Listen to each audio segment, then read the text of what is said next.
இன்னைக்கு வீடியோல இஞ்சி பூண்டு பேஸ்ட் ரொம்ப நாளைக்கு எப்படி ஸ்டோர் பண்ணிக்கணும், எது எது போட்டு அரைச்சா ரொம்ப நாளைக்கு இருக்கும்ன்றது இந்த வீடியோல பார்க்கலாம் என்னோட ஸ்டைல்ல. அதே விதமா இந்த மாதிரி தேங்காய் உடைக்கிறப்பெல்லாம் இந்த தேங்காய் அதுல ரிமூவ் பண்றதுக்கு ரொம்ப கஷ்டப்படுவோம் இல்லையா, அது ஈஸியாக எப்படி ரிமூவ் பண்ணிக்கணும் அப்படின்ட்டு காமிக்கிறேன். அதே விதமா அந்த தேங்காய் யூஸ் பண்ணி டெசிகேட்டட் கோகோனட் பவுடர் எப்படி ஸ்டோர் பண்ணிக்கணும் ரெடி பண்ணி அப்படின்ட்டு காமிக்கிறேன். அதே விதமா என்னோட ரொட்டீன் விளாகும் இந்த வீடியோல இருக்கும். காலங்காத்தால ஏஞ்ச உடனே துணி துவைச்சாச்சு. ஏன்னா காலங்காத்தால துவைச்சா எங்க வீட்டுக்காரர் எனக்கு ஹெல்ப் பண்ணுவாங்க இல்லையா, சோ அதனால காலங்காத்தால ஏஞ்ச உடனே அந்த வேலை தான் ஃபர்ஸ்டா எடுத்துட்டோம். இந்த வாஷிங் மிஷின்ல போட்டு போட்டு பிராக்டிஸ் ஆயிடுச்சா, கொஞ்சம் கஷ்டமா இருக்கு இப்ப துணி துவைக்கணும்னா. ஆனாலும் துவைச்சாச்சு.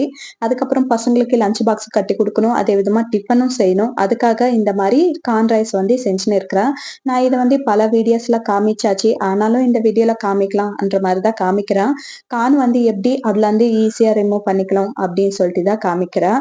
இது இந்த மாதிரி சென்டர்ல ஒரு 2 லேயர் இந்த மாதிரி கொஞ்சம் கஷ்டப்பட்டு பிரிச்சுட்டாலும் அதுக்கப்புறம் ஈஸியா எல்லாமே ரிமூவ் பண்ணிடலாம். இது கொஞ்சம் எலசா இருந்தா இந்த மாதிரி 2 லேயர் பிரிக்கிறதுக்கே கொஞ்சம் கஷ்டமா இருக்கும். அதே கொஞ்சம் நல்லா இருக்கு, பருப்பெல்லாம் நல்லா இருக்கு, கார்ன் நல்லா இருக்கு அப்படின்னா கொஞ்சம் ஈஸியாகவே வந்துடும். 1 2 மட்டும் கொஞ்சம் டஃப் கொடுக்கும், அவ்வளவுதான். அதுக்கப்புறம் இந்த மாதிரி சென்டர்ல எல்லாம் கேப் வந்துச்சுன்னா சைட்ல ஈஸியா ரிமூவ் பண்ணிடலாம். இந்த மாதிரி ரிமூவ் பண்ணிக்கணும்னா நம்மளுக்கு ஈஸியா வேலையும் முடிச்சிடும். நீங்களும் இதே மாதிரி தான் ரிமூவ் பண்ணுவீங்களா, இல்லைன்னா ரொம்ப கஷ்டப்பட்டு ரிமூவ் பண்ணுவீங்களான்ட்டு கண்டிப்பா கமெண்ட்ல சொல்லிடுங்க. இந்த மாதிரி ரிமூவ் பண்ணியாச்சுங்களா, இப்போ பாருங்க ஈஸியா சும்மா அப்படி பிடிச்சி எடுத்தாலே எல்லா கானும் ஈஸியா ரிமூவ் ஆயிடும். இந்த மாதிரி நான் நிறைய வீடியோஸ்ல காமிச்சிட்டேன், ஆனாலும் எதுக்குன்னு தெரியல இந்த வீடியோல மறுபடியும் காமிக்கணும் அப்படின்னு தோணுது. புதுசா பாக்குறவங்கள ஒருத்தர் 2 பேருக்காச்சும் யூஸ் ஆகும் இல்லையா, அதுக்காக தான். சரி, நீங்க ஃபர்ஸ்ட் டைம் நம்ம சேனல் பாக்குறீங்களா அப்படின்னா நம்ம சேனலை கொஞ்சம் சப்ஸ்கிரைப் பண்ணி வச்சுக்கோங்களா. ஏன்னே தெரிய மாட்டேங்குது, என் சேனல் விசிட் பண்றீங்க பட் பார்க்கவே மாட்டேன்றீங்க, போயிடுறீங்க. அது மட்டும் நல்லா தெரியுது. என் வாய்ஸ்க்காகவா இல்ல நான் பேசுற தமிழுக்காகவா ஸ்கிப் பண்றீங்களான்னு தெரிய மாட்டேங்குது. ஏதாச்சும் சேஞ்ச் பண்ணிக்கணும் அப்படின்னு உங்களுக்கு யாருக்காச்சும் தோணுதுன்னா கண்டிப்பா கமெண்ட்ல சொல்லுங்க, கொஞ்சம் சேஞ்ச் பண்ணிக்கிறேன். ஆனா பேசுறதே சரியில்லை அப்படின்னு சொன்னீங்கன்னா இதுக்கு மேல எனக்கு தமிழ் பேசுறதுக்கு கொஞ்சம் கஷ்டம்தான். எனக்கு தெரிஞ்ச தமிழ்ல நான் கொஞ்சம் மேனேஜ் பண்ணிட்டு இருக்கிறேன். என்னோட வீடியோஸ் எல்லாம் பாத்தீங்கன்னா உங்களுக்கு நல்லாவே புரியும் நான் ஏன் இப்படி தமிழ் பேசுறேன்ட்டு. ஏன்னா எனக்கு இப்படிதான் வரும், அவ்வளவுதான், வேற எதுவும் இல்லை. கானெல்லாம் பிரிச்சு வச்சாச்சு இல்லைங்களா. இப்போ ஸ்டவ் மேல குக்கர் வச்சுக்கணும். அதுக்கப்புறம் எண்ணெய் சேர்த்துக்கிட்டே மசாலா ஐட்டம்ஸ் சாஜீரா, பட்டை, லவங்கம், பிரியாணி எல்லாம் இந்த மாதிரி எல்லாம் இருக்கும் இல்லையா, அதுல உங்க வீட்டுல எது இருக்கோ அது சேர்த்துக்கிட்டு அதுக்கப்புறம் ஆனியன் சேர்த்துக்கிட்டு கொஞ்சோண்டு மஞ்சத்தூள், உப்பு தேவையான அளவுக்கு சேர்த்துக்கிட்டு டொமேட்டோவும் சேர்த்துக்கணும். எங்க வீட்டுல இன்னைக்கு இஞ்சி பூண்டு பேஸ்டும் இல்ல, புதினா இல்ல, கொத்தமல்லியும் இல்ல. அதுக்காக தான் நான் அது எதுவும் சேர்க்காமலே இன்னைக்கு கார்ன் ரைஸ் செய்யறேன். இந்த மாதிரி சிம்பிளா எல்லாம் வதங்கின பிறகு முன்னாடியே ரெடி பண்ணி வச்சிருக்கிற கார்னும் சேர்த்துக்கிட்டு கொஞ்ச நேரம் ஃப்ரை பண்ணிக்கணும். அதுக்கப்புறம் தேவையான அளவுக்கு கார மிளகாத்தூள் சேர்த்துக்கணும். அதுக்கப்புறம் தனியாத்தூள் சேர்த்துக்கணும். நான் மிளகாத்தூள் ஃபர்ஸ்ட் டைம் சேர்க்கிறேன். ஏன்னா எப்பவுமே பச்சை மிளகாய் இருக்குமா, அது சேர்த்துடுவேன். இந்த வாட்டி தான் நான் மிளகாத்தூள் ஃபர்ஸ்ட் டைம் சேர்க்கிறேன். இதுவும் டிஃப்ரெண்ட் டேஸ்டா நல்லா தான் இருந்துச்சு. கொஞ்சம் சாப்பிட சாப்பிட இன்னும் சாப்பிடணும் அப்படின்னு தோணும் இந்த ரைஸ். மிளகாத்தூள் சேர்த்தாலே டிஃப்ரெண்ட் டேஸ்ட் இருக்கு, பச்சை மிளகாய் சேர்த்தாலே டிஃப்ரெண்ட் டேஸ்ட் இருக்கு. ஸோ அந்த ஒரு முறை இது ஒரு முறை ட்ரை பண்ணலாம். இப்போ எப்படியோ கார்ன் சீசன் இல்லைங்களா, இந்த டைம்ல தான் நம்ம கொஞ்சம் விதவிதமா செஞ்சு சாப்பிட முடியும் கார்ன். ஸோ அதனால வாங்கிட்டு இந்த மாதிரி சிம்பிளா செஞ்சு வச்சுக்கோங்க. அதுக்கப்புறம் தண்ணி சேர்த்துக்கிட்டு தண்ணி எல்லாம் கொதிச்ச பிறகு ரைஸ் சேர்த்துக்கிட்டு உப்பு கரெக்டா இருக்கா இல்லையான்னு ஒரு முறை செக் பண்ணிட்டு குக்கர் மூடி வச்சுட்டு 2 விசில் வர விட்டுட்டேன். குக்கர் வேலை முடிஞ்சிச்சு. கொஞ்ச நேரம் வீடெல்லாம் பெருக்கிறது, துடைக்கிறது இந்த வேலை எல்லாம் பார்த்துட்டு வந்துட்டோம். அதுக்கப்புறம் குக்கர் எல்லாம் ஸ்டீம் நல்லா ஆறின பிறகு ஃபர்ஸ்ட் பசங்களுக்கு லஞ்ச் பாக்ஸ் கட்டியாச்சு. அதுக்கப்புறம் பிளேட்லவும் போட்டு கொடுத்துட்டேன். அவங்களுக்கு சாப்பிட்டு சாப்பிட்டு இன்னும் சாப்பிடணும்னு தோணுது. மம்மி, ஏன் மம்மி இவ்வளோ சாப்பாடு சாப்பிட்றேன் நான் இன்னைக்கு அப்படின்னு சொல்றாங்க பசங்க. அந்த அளவுக்கு அவங்களுக்கும் ரொம்ப பிடிச்சிருக்கும். ஸோ ஒரு முறை ட்ரை பண்ணி பாருங்க. நீங்க இது வரைக்கும் ட்ரை பண்ணலன்னா ஆல்ரெடி நீங்க பண்ணுவீங்க அப்படின்னா கண்டிப்பா கமெண்ட்ல சொல்லிடுங்க. அதுக்கப்புறம் வீட்டுல குச்சி சிப்ஸ் இருந்துச்சா, அது ஸ்நாக்ஸா போட்டு கொடுத்துட்டேன். ஏன்னா வீட்டுல ஃப்ரூட்ஸ் கிடையாது. அதே விதமா நானும் எதுவும் ஸ்நாக்ஸுக்காக ப்ரிப்பேர் பண்ணல. அதனால வீட்டுல சிப்ஸ் இருக்கவே அது ஸ்நாக்ஸுக்கு போட்டு கொடுத்துட்டு பசங்களை சாப்பிட சொல்லிட்டு நான் கோலம் போட்டுட்டு இருக்கிறேன்.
அவ்வளோலாம் வேலை முடிஞ்சிச்சு. அதுக்கப்புறம் பசங்களுக்கு லஞ்ச் பாக்ஸ் கட்டி குடுத்துடலான்னு சொல்லிட்டு இந்த மாரி பேக் பண்ணிட்டு இருக்கிறேன்.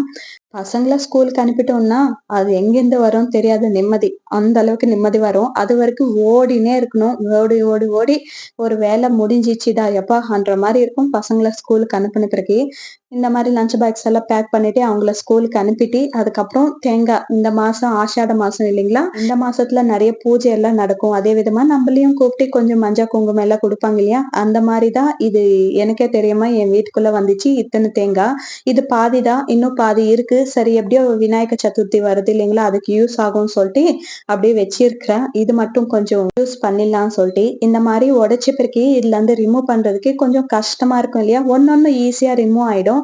ஆனா ஒண்ணொண்ணு மட்டும் ரொம்ப கஷ்டப்பட வேண்டியதா இருக்கும். எனக்கு இந்த மாரி ஒரு முறை ட்ரை பண்றப்போ, கையில கத்தி குத்திட்டு 1 மாசம் வரைக்கும் ரெஸ்ட் எடுத்தேன். அந்த மாரி எல்லாம் ஆயிருக்கு எனக்கு.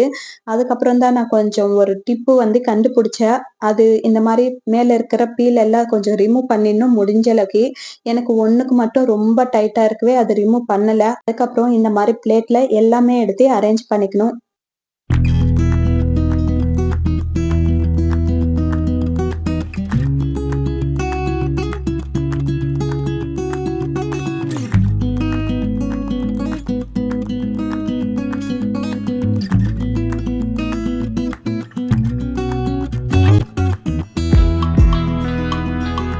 இப்போ வந்து ஸ்டவ் மேல வீட்ல பெருசா இருக்கிற கடாய் எடுத்துக்கோங்க. ஏன்னா இந்த பிளேட் அதுக்குள்ள வைக்கணும் இல்லையா? அதுக்காக பெருசா இருக்கிற கடாய் எடுத்துக்கிட்டு, அதுல தண்ணி சேர்த்துக்கிட்டு, ஒரு ஸ்டாண்ட் வச்சுக்கிட்டு, அதுக்கப்புறம் நம்ப தேங்காய் எல்லாம் எடுத்து வச்சிருக்கிறோம் இல்லையா? அந்த பிளேட் அதுக்குள்ள வச்சுட்டு, எங்கேயும் காத்து போகாத மாரி இந்த மாரி மூடி வச்சிடணும்.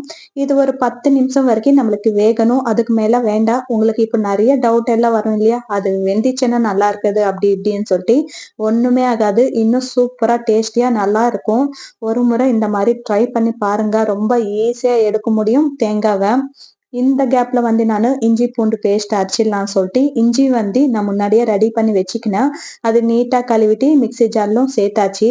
அதுக்கப்புறம் பூண்டு வந்து நான் எல்லாமே மேல இருக்கிற தோல் எல்லாமே ரிமூவ் பண்ண மாட்டேன். சும்மா மேல இருக்கிற தோல் மட்டும் எடுத்துட்டு அப்படியே சேர்த்துப்பேன். அந்த தோல் இருந்துச்சுன்னா தான் டேஸ்ட் நல்லாருக்கும்ன்றது என்னோட ஃபீலிங் மட்டும் தான். உங்களுக்கு அப்படியும் இருக்கணுன்ட்டு கிடையாது இல்லைங்களா?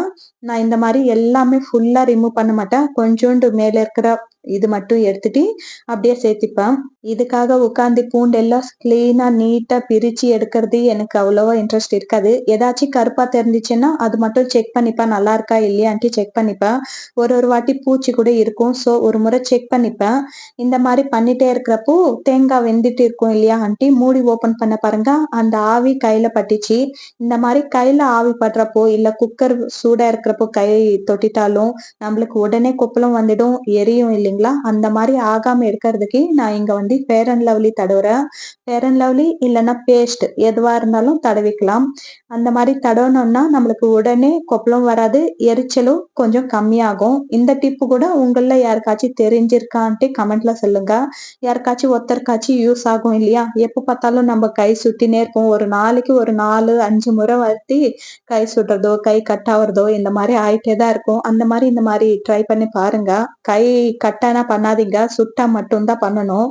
இப்போ வந்து இஞ்சி பூண்டு பேஸ்ட்ல வந்து நான் கொஞ்சோண்டு மஞ்சத்தூளும் ஆட் பண்ணிக்கினேன். அதுக்கப்புறம் வினிகர் ஆட் பண்ணிக்கினேன். நான் மோஸ்ட்லி லெமன் ஜூஸ் தான் ஆட் பண்ணிப்பேன். வீட்ல லெமன் கிடையாது. அதுக்காக வினிகர் வந்து ஆட் பண்ணிக்கினேன்.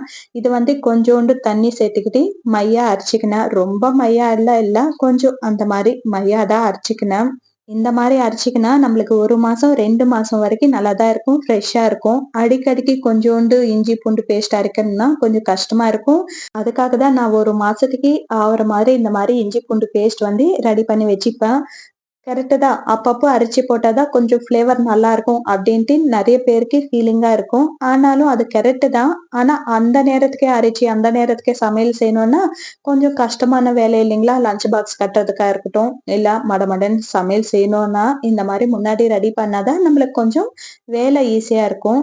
இதுக்குள்ளவே எனக்கு தேங்காய் வந்து 10 நிமிஷம் வெந்துச்சு. இதுலருந்து ஒரு ஒரு தேங்காவா எடுத்து வெளில வச்சாச்சு.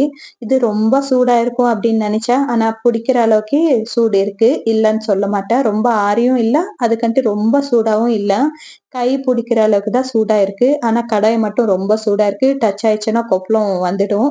ஸோ பார்த்து உஷாரா எடுத்து வச்சிடணும். இது கொஞ்ச நேரம் காய வச்சிடலாம் அப்படின்னு நினைச்சா, ஆனா கையில பிடிக்கிற அளவுக்கு தான் சூடா இருக்கு. ரிமூவ் பண்ணிடலாம் சொல்லிட்டு ரிமூவ் பண்ணிட்டு இருக்கிறேன். உங்களுக்கு கையில பிடிக்கிற அளவுக்கு சூடு இருந்துச்சுன்னா புடிச்சு ரிமூவ் பண்ணிக்கணும்.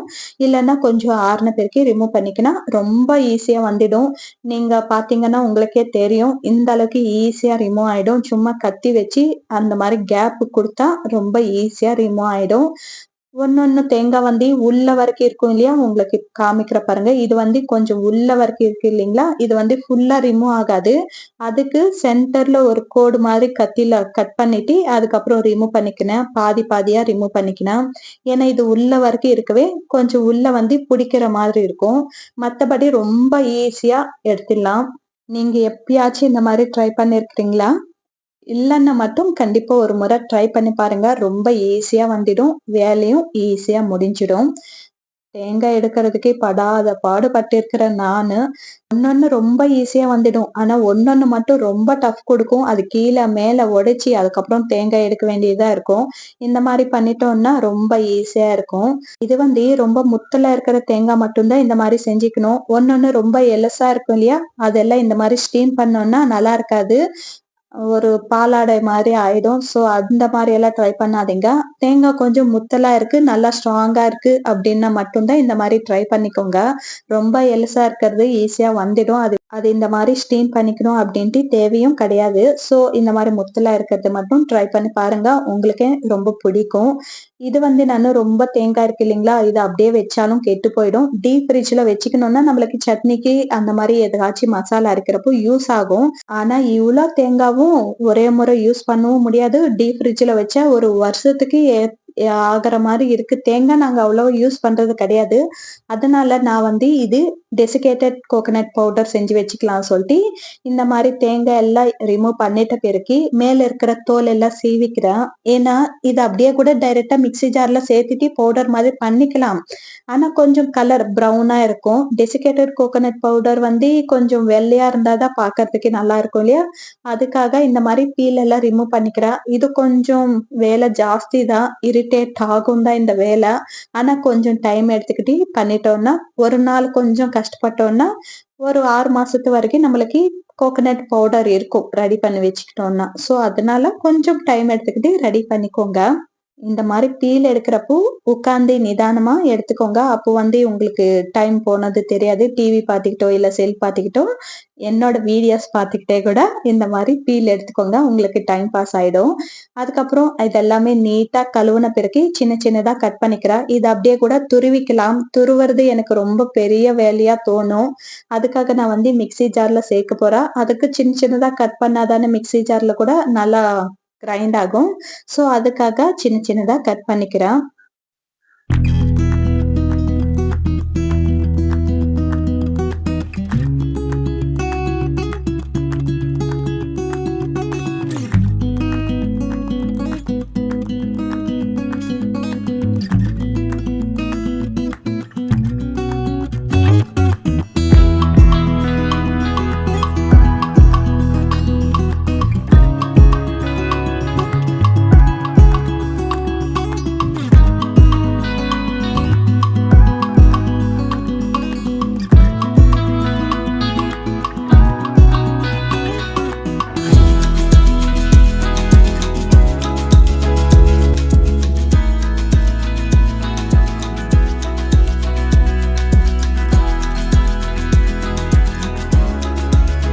இந்த மாரி கட் பண்ண பிறகு மிக்ஸி ஜார்ல கொஞ்சம் கொஞ்சமா சேர்த்துக்கிட்டு, ஒரே முறை எல்லாம் சேர்த்துனாலும் நல்லா இருக்காது இல்லையா? ஸோ அதனால கொஞ்சம் கொஞ்சமா சேர்த்துக்கிட்டு, இந்த மாரி துருவுன மாரி கிரைண்ட் பண்ணிக்கிறேன். துருவுன மாரி இருந்துச்சுன்னா தான் நல்லாருக்கும். ரொம்ப பேஸ்ட் மாரி இருந்துச்சுன்னா நல்லா இருக்காது. ஸோ தண்ணி சேர்க்காம இந்த மாரி துருவுன மாரி கிரைண்ட் பண்ணிக்கணும். அதுக்கப்புறம் ஸ்டவ் மேல கடாய் வச்சுக்கிட்டு, நான் முன்னாடியே வச்ச கடாய் தான் நல்லா கிளீன் பண்ணி அதே கடாய் யூஸ் பண்ணிக்கிறேன். ஏன்னா பாத்திரம் ஜாஸ்தி ஆயிட்டாலும் நம்ம தானே கழுவணும். ஸோ அதுக்காக அதே கடாயை கொஞ்சம் கிளீன் பண்ணிக்கிட்டு ஸ்டவ் மேல வச்சாச்சு. அது சூடான பிறகு இந்த பவுடர் சேர்த்துக்கிட்டு இதுல இருக்கிற தண்ணி தன்மை எல்லாம் போற வரைக்கும் ஃப்ரை பண்ணிக்கணும். தண்ணி எல்லாம் போயிட்டு அது எண்ணெய் பிசு பிசுன்னு வரணும். அது வரைக்கும் நம்ம இந்த மாதிரி ஃப்ரை பண்ணிட்டே இருக்கணும். கொஞ்ச நேரம் ரெஸ்ட் எடுத்துக்கிட்டு அதுக்கப்புறம் ஃப்ரை பண்ணிக்கலாம் அப்படின்னு விட்டுட்டு கேஸ் விட்டுட்டு போனீங்க எல்லாமே அடி பிடிச்சிடும். ஸோ கேப் விடாம கொஞ்ச நேரம் கிளறிட்டே இருக்கணும். இது எனக்கு 20 மினிட்ஸ் 25 மினிட்ஸ் ஆச்சு. அது வரைக்கும் இந்த மாதிரி மிக்ஸ் பண்ணிட்டே தான் இருக்கணும். கொஞ்ச நேரம் விட்டுட்டு ரெஸ்ட் எடுத்துக்கிட்டு அதுக்கப்புறம் வந்து பார்க்கலாம் அப்படின்ட்டு பண்ணக்கூடாது. கெட்டு போயிடும். இவ்ளோ நேரம் கஷ்டப்பட்டதெல்லாம் போயிடும். 20 மினிட்ஸ் ஆன பிறகு பாத்தீங்களா கலர் சேஞ்ச் ஆயிருக்கு. இந்த மாதிரி ஆயிடுச்சு. அதுக்கப்புறம் ஒரு 5 to 8 மினிட்ஸ் வரைக்கும் மறுபடியும் நான் ஃப்ரை பண்ணிக்கினேன். மினிமம் ஒரு 10 மினிட்ஸ் இருக்கும். அதுக்கப்புறம் மொத்தமா சேர்த்து ஒரு 30 மினிட்ஸ் இருக்கும். நமக்கு பாக்குறப்ப டிஃபரன்ஸ் தெரிஞ்சிடும். ஆனாலும் கையில ஒரு முறை இந்த மாதிரி தொட்டி பார்த்தோம்னா எண்ணெய் பிரிஞ்சு வருது. நல்லாவே டிஃபரன்ஸ் தெரியும். இன்னும் கொஞ்ச நேரம் ஃப்ரை ஆகணும் அப்படின்னு தோணுச்சு. ஸோ அதனால இந்த மாதிரி ஃப்ரை பண்ணிக்கினேன். அவ்வளவுதான். டெசிகேட்டட் கோகனட் பவுடர் வந்து ரெடி ஆயிடுச்சு. ஒரு நாள் கொஞ்சம் டைம் எடுத்துக்கிட்டு இந்த மாதிரி ரெடி பண்ணி வச்சுட்டோம்னா இது ஒரு 6 மந்த் வரைக்கும் ஸ்டோர் பண்ணிக்கலாம் ஃப்ரிட்ஜ்ல வச்சு. இது வந்து ஸ்வீட்ஸ்க்கு, பொரியலுக்கு, அதே விதமா தேங்காய் எங்கெங்க யூஸ் பண்றோமோ அந்த இடத்துல எல்லாம் யூஸ் பண்ணிக்கலாம். சட்னிக்கு அப்படியே தேங்காய் அரைச்சி ஊத்திக்கலாம். ஆனா தேங்காய் பவுடரா வேணும்னா இந்த மாதிரி யூஸ் பண்ணிக்கலாம். ரொம்ப ஈஸியா சமையல் முடிஞ்சிடும் இல்லைங்களா? இது நல்லா ஆறின பிறகு ஸ்டோர் பண்ணி வச்சுக்கணும். ஸோ இது ரொம்ப சூடா இருக்கவே நான் அதுக்கப்புறம் ஸ்டோர் பண்ணி வச்சுக்கிறேன். அவ்வளவுதான். இந்த வீடியோ இதோட எண்ட் பண்ணிக்கிறேன். நாளைக்கு வீடியோ ஃப்ரெஷ்ஷா ஸ்டார்ட் பண்றேன். இந்த வீடியோ எப்படி இருக்குன்ட்டு கண்டிப்பா கமெண்ட்ல சொல்லிடுங்க. பிடிச்சிருந்தா லைக் பண்ணுங்க, சப்ஸ்கிரைப் பண்றதுக்கு மறக்காதீங்க. இருக்கட்டுமா? பாய்.